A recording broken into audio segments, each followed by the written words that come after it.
Bonjour à tous, j'espère que vous allez bien. Ça me fait très plaisir de vous retrouver pour ce 5e épisode des news mobiles. Installez-vous, on a 4 news plutôt intéressantes pour la vidéo du jour. On perd pas plus de temps, on commence la vidéo tout de suite, c'est parti.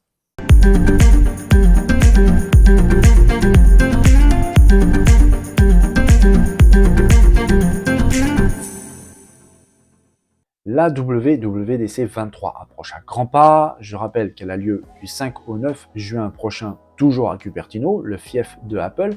La WWDC est, comme à son habitude, une conférence pour les développeurs, portée sur le logiciel, vraiment une grosse composante logicielle. À cette occasion, Apple va présenter la nouvelle version du système d'exploitation des iPhones, iOS 17, qui apparemment va changer pas mal de choses quand même pour les smartphones à la pomme, mais pas que. Apple a en effet vraiment une grande impatience pour débuter cette WWDC. Ils ont même déclaré qu'elle sera la plus grande et la plus excitante à ce jour. Alors, qu'est-ce que nous prépare Apple pour cette conférence? Qu'est-ce qu'ils ont derrière la tête? Qu'est-ce qu'ils préparent comme cadeau? Eh bien, des grosses rumeurs de plus en plus persistantes font état d'une présentation officielle du Reality Pro. Qu'est-ce que le Reality Pro? Apparemment, ce serait à ce jour le nom du casque de réalité augmentée de Apple. Je vous ai parlé plein de fois sur la chaîne qu'en effet Apple prépare un casque de réalité virtuelle, augmentée, mixte. Pour l'instant, on ne sait pas encore, on ne sait pas grand-chose sur ce casque. Je vous avais dit qu'apparemment ce serait un casque de très haute technologie. Apple mise vraiment gros dessus, à tel point qu'ils imaginent avoir une répercussion comparable à celle de la présentation et de la sortie de l'iPhone en 2007. En effet, l'iPhone a changé énormément notre relation, notre façon d'utiliser un téléphone. À cette date-là, tout simplement, les téléphones sont devenus des smartphones. Et donc Apple a envie de faire à peu près la même chose avec son casque de réalité augmentée, sauf qu'il y a une petite différence, c'est qu'à l'époque de l'iPhone, il n'y avait pas d'autres constructeurs de smartphones, vraiment de smartphones. Aujourd'hui, des fabricants de casques de réalité virtuelle augmentée, mixte, tout ce que vous voulez, il y en a plusieurs. Et pas des moindres, des constructeurs qui sont présents depuis un moment, qui connaissent parfaitement le sujet, qui ont déjà un public, qui savent maîtriser la partie logicielle, la partie technique, la partie matérielle, et même au niveau des consoles, avec Sony par exemple, qui a sorti cette année un casque de réalité virtuelle très performant, le PSVR 2 pour la PS5, qui est vraiment, techniquement, c'est une bombe. Il marche vraiment bien, il est très pratique à l'utilisation, il est très ergonomique, certes il est cher, mais à ne pas douter, Sony va travailler dessus. Au niveau du prix, je veux parler, mais en tout cas, voilà, il y a déjà pas mal de concurrents. Donc, Apple joue très gros avec ça, surtout quand on annonce un prix de l'ordre de 3000 $. C'est pas donné. On imagine que la technique derrière va être vraiment, vraiment intéressante, mais 3000 $, ça va réserver le casque pour vraiment une partie des utilisateurs, de la population. C'est pas tout le monde qui va pouvoir se payer un casque à ce prix-là. Donc, on sait, j'en avais parlé également, que Tim Cook, le président de Apple, pousse vraiment très très fort pour présenter ce casque lors de cette WWDC. Il pousse également très fort pour sortir le casque le plus vite possible. Certains disent à la fin de cette année, peut-être. Moi, je verrai un peu plus vers 2024, parce que Apple rencontre quand même quelques petits problèmes techniques pour finaliser la conception du casque et surtout pour lancer la production à grande échelle, la production de masse, et ce prix, 3000 $, me fait un petit peu peur. C'est vraiment pas tout le monde qui va pouvoir acheter un casque pareil, mais malgré tout, Apple a de fortes chances de le présenter pendant cette WWDC. Le casque, apparemment, serait complètement autonome d'un iPhone, on pourrait l'utiliser vraiment tout seul, il aurait son propre système d'exploitation à lui, donc parfaitement autonome, on n'en sait pas plus. Le 5 juin arrive à grands pas, je pense qu'il y aura beaucoup de monde devant son écran pour voir ou non cette présentation du casque de réalité augmentée Reality Pro de Apple. Alors attention, cette news risque d'être vraiment folle, mais vraiment. Parce que Oppo et OnePlus risquent peut-être d'être interdits à la vente en France et dans d'autres pays. Oui, interdits à la vente. Alors c'est pas une blague, le 1er avril c'est déjà passé, mais il faut savoir qu'en ce moment, il y a un conflit juridique très dur entre Oppo et OnePlus, qui font partie de la même société, maison mère, face à Nokia, et Nokia, il faut le savoir, détient des brevets très importants quant à l'utilisation des réseaux 4G et 5G. Oppo et OnePlus utilisent ces brevets. Nokia réclame des paiements d'utilisation de ces brevets, des paiements de renouvellement d'utilisation, ce que Oppo et OnePlus refusent catégoriquement de payer car ils trouvent les frais de renouvellement vraiment trop chers. Nokia a mis ces deux sociétés donc face à la justice allemande qui a tranché. Elle a décidé depuis l'été dernier, été 2022, il est tout simplement plus possible d'acheter de smartphones Oppo et OnePlus. Ça paraît fou, mais c'est vrai. En Allemagne, on ne peut plus acheter de smartphones de ces deux compagnies. Le truc, c'est qu'on pourrait imaginer que ça s'accorde à être que en Allemagne, mais non, en fait, Nokia a mis devant la justice d'autres pays, Oppo et OnePlus. On parle de la Finlande, de la Suède, on parle du Pays-Bas, on parle de Royaume-Uni, de l'Espagne, mais aussi de la France.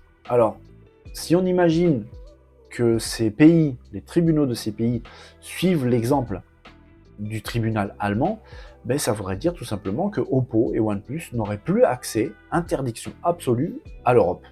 Ça paraît complètement fou, ça pourrait chambouler énormément de choses, parce qu'on sait que ces deux marques préparent énormément de nouveautés. J'avais parlé dans une vidéo précédente que OnePlus allait commencer à s'attaquer au marché du pliable. Oppo est dessus à fond.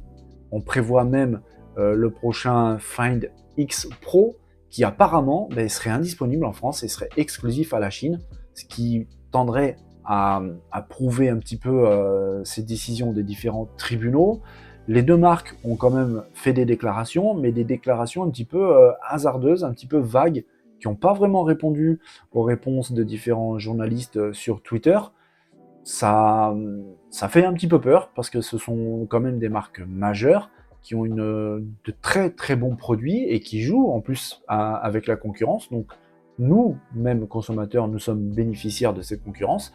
Si vraiment ça se confirme, et si les tribunaux de ces différents pays, dont la France, suivent l'exemple allemand, ce qui semblerait être un petit peu logique, ça serait terminé pour le continent européen, pour deux marques vraiment majeures, et puis en plus de ça très appréciées, qui sont OnePlus et Oppo.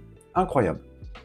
Depuis peu de temps, quelques utilisateurs ont eu accès à une nouvelle fonction sur Google Maps, sur leur smartphone, une nouvelle fonction appelée Immersive View ou vue immersive, qui permet d'avoir une vue beaucoup plus immersive dans différents sites, différents lieux, différentes villes.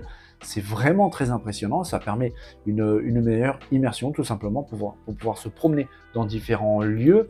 On voit ici sur la vidéo une vue très très impressionnante de Londres. Alors pour l'instant, cette fonctionnalité n'est disponible que pour quelques villes. Ici, nous avons Londres, mais il y a aussi Los Angeles, New York, San Francisco et Tokyo. Pour l'instant, il n'y a que ces villes qui sont disponibles avec cette nouvelle fonction. On voit ici l'abbaye de Westminster, c'est vraiment très très réussi. Ça promet beaucoup. On voit même les véhicules en route. Est-ce que c'est du temps réel? Je ne sais pas, mais en tout cas, c'est vraiment impressionnant. D'autres villes sont prévues très bientôt. On parle de Amsterdam, de Dublin, Florence et Venise. On n'a pas d'informations sur, par exemple, Paris. C'est ce qui nous intéresse le plus après tout. Cette nouvelle vue immersive permet de rentrer dans certains lieux. Ici, on voit un restaurant, un club. Ça paraît vraiment dingue, ça paraît vraiment fou. On a hâte, vraiment hâte de pouvoir essayer ça chez nous, pour Paris, par exemple. Mais j'imagine, si vous habitez une autre ville, vous aimeriez l'avoir aussi dans votre ville. En tout cas, ça arrive petit à petit sur les smartphones. On avait vu que cette fonctionnalité a été présentée en 2021. Elle a mis un petit peu de temps à se développer. Elle a été représentée beaucoup plus en détail en 2022 lors de la conférence de Google. Apparemment, elle commence à arriver sur les smartphones. On attend avec impatience que ça arrive sur les nôtres, avec beaucoup plus de lieux et de villes à visiter. Il y a très peu de temps, une polémique a commencé à gonfler, à enfler sur Internet, surtout les réseaux sociaux comme Twitter, parce qu'une gamme spécifique de smartphones présentait des défauts d'affichage au niveau des photos qui n'étaient pas super. Cette gamme, c'est la nouvelle gamme S23 de Samsung, et plus particulièrement le S23 et S23 Plus, qui ont des défauts au moment de prise de vue de clichés photo ou vidéo. Apparemment, le S23 Ultra ne paraît pas vraiment impacté, ou alors pas du tout. Moi en tout cas, mon S23 Ultra, j'ai absolument aucun problème, mais vraiment pas. Les photos sont vraiment propres, vraiment très très propre.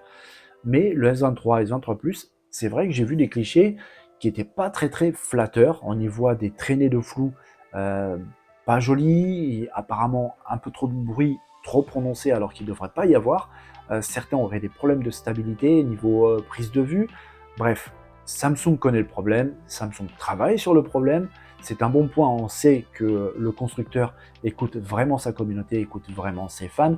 Ils mettent un point d'honneur vraiment à satisfaire ses fans au niveau de l'expérience utilisateur. On sait que ils font partie des premiers dans le monde Android à proposer très très vite les mises à jour de sécurité, les correctifs, les nouvelles versions d'Android.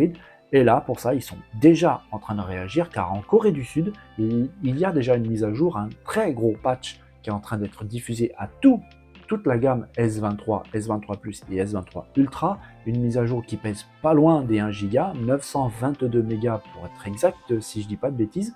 Cette mise à jour très importante corrige beaucoup de choses. Alors déjà, elle enlève, en tout cas apparemment, elle enlève tous ces problèmes de flou, elle améliore la netteté des clichés, elle réduit le scintillement qui est observé de temps en temps lors d'enregistrements de vidéos en basse lumière. Elle améliore la stabilisation aussi en vidéo en Full HD à 60 images par seconde. Elle améliore les prises de vue en mode nuit, même si le mode nuit n'est pas activé. Elle améliore la stabilité vidéo, beaucoup de choses. Je ne peux même pas en fait tout vous dire parce que la liste est vraiment importante, ça serait vraiment trop long. Mais en tout cas, cette mise à jour qui pèse tout de même 922 mégas est déjà en diffusion sur toute la gamme S23 en Corée du Sud. Elle arrive bientôt, elle apporte aussi des nouveautés, même au sein de la galerie photo. Bref, on attend beaucoup de cette mise à jour, parce que tout simplement, comme moi, certains ne sont pas touchés par ces petits problèmes, ce sont très souvent des problèmes de jeunesse, certains ne sont pas touchés, moi par exemple je ne suis pas touché, mais j'aurai quand même cette mise à jour et je vais bénéficier des nouveautés apportées par la mise à jour, car elle ne corrige pas seulement les problèmes, elle apporte aussi des nouveautés. Donc dès qu'elle est disponible en France, téléchargeable sur nos smartphones S23, bien évidemment, j'en parlerai. Dès que je l'aurai reçu, j'en parlerai. Et puis j'expliquerai un petit peu les nouveautés que j'aurai sur le S23 Ultra. Et voilà, c'est terminé pour aujourd'hui. C'est tout ce que j'avais à vous dire pour cet épisode 5 des news mobiles. Moi, comme d'habitude, ça m'a fait plaisir de vous partager tout ça. J'espère que ça vous a fait plaisir aussi à vous de voir cette vidéo. Si c'est le cas, n'hésitez pas à rejoindre l'aventure en vous abonnant. N'hésitez pas, les pouces, les cœurs, tout ce que vous voulez. Si ça vous a vraiment plu, n'hésitez pas à venir aussi dans la zone de commentaires pour pouvoir discuter de tout ça. Quelle news vous a le plus plu? Quelle news peut-être vous aimeriez voir un jour traité sur la chaîne? On peut discuter de ça aussi. En attendant, je vous souhaite une très bonne journée. Portez-vous bien. Je vous dis à très très bientôt. Les news n'attendent pas, donc je retourne travailler tout de suite. Je vous dis à très bientôt. Bye bye.